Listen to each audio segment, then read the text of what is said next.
Today's topic is non-deterministic finite automata. So in the previous video, we have seen that finite automata is a machine or automata used to recognize patterns, and different type of finite automata which are deterministic finite automata DFA, non-deterministic finite automata NFA and epsilon NFA. So in the previous video we have seen a detailed description of deterministic finite automata, and in today's video we are going to study non-deterministic finite automata NFA, which is the second type of finite automata. Basically non-deterministic finite automata, otherwise called NFA or NDFA, is a machine which move to any combination of states for a particular input symbol. That means in the previous video when we studied deterministic finite automata, we mentioned a point that in deterministic finite automata, for any input the machine will move to a predetermined state, or the state to which the machine will move can be detected. But in case of non-deterministic finite automata, for any particular input symbol, the machine will move to any of the combination of the states in the machine, and this state cannot be determined. In other words, in non-deterministic finite automata, the exact state to which the machine moves cannot be determined. So the basic difference between deterministic finite automata and non-deterministic finite automata is nothing but the next state cannot be determined in NFA while it can be determined in DFA. Like a normal deterministic finite automata, non-deterministic finite automata also can be represented by using 5 tuples as we mentioned before, which are Q, sigma, delta, Q0 and F, where Q is the finite set of states, sigma is the finite set of symbols called the alphabets, delta is the transition function. In NFA, delta will be Q cross E implies 2 raised to Q. Here the power set of Q, which is 2 raised to Q, has been taken because in case of NDFA or NFA, from a state transition can occur to any combination of Q states. Then Q0 is the initial state from where any input is processed. Q0 will be an element of Q, and F is a set of final state or states of Q. Now we can see an example of non-deterministic finite automata. So here Q is equal to set of A, B, C. So the states will be A, B, C. Sigma equal to 0, 1, set of 0, 1. So sigma is the alphabet. So the alphabets or the input symbols we are going to use here is 0 and 1 only. Then Q0 or the starting state is A, and F the final state is C here. The transition function delta is given in a tabular form. Present states are A, B, C. For the present state, next state for input 0 and 1 each are given in the tabular form. So now we can draw a state diagram which depict the non-deterministic finite automata for this particular example.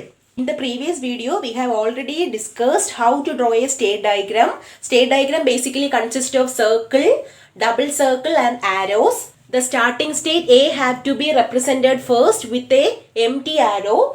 Then we can fill the state diagram with each transitions. So in this particular question, the starting state is A. So first represent A, which is the starting state, simply by using a circle and an empty arrow.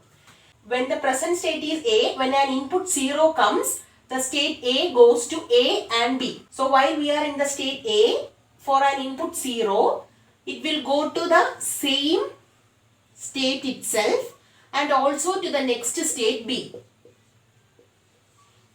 So for 0, it has 2 transitions. Then input 1, it goes to the second state B. So it is mentioned by using a comma here. Then while we are in the second state, which is B, while in B, if input 0 comes, it goes to the third state C. So while in B, if an input 0 comes, it goes to the third state C. If an input 1 comes, it goes to the state A and C. So if an input 1 comes, it goes to the state A.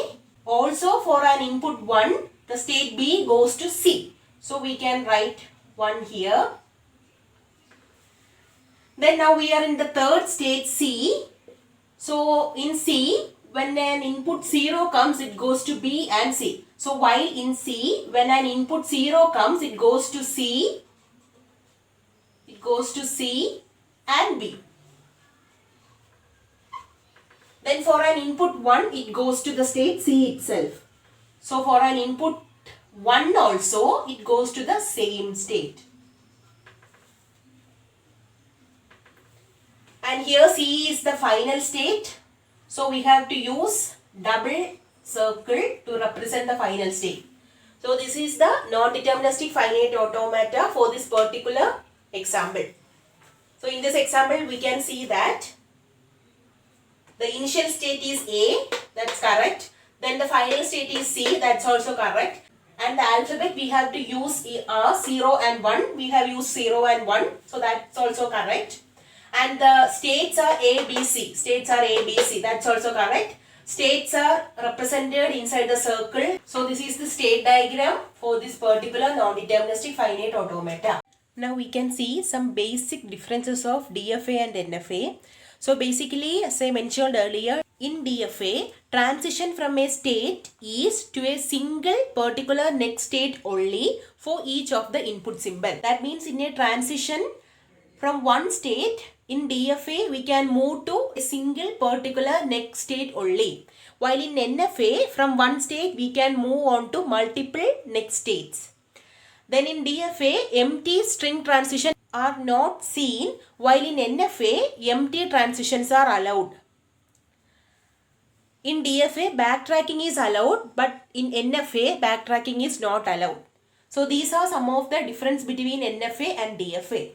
So in this video, we have studied NFA, non-deterministic finite automata. In the previous video, we have studied deterministic finite automata. These are the two important topics in theory of computation. I hope you all like my video. Those who like my video, please share and subscribe. Thank you.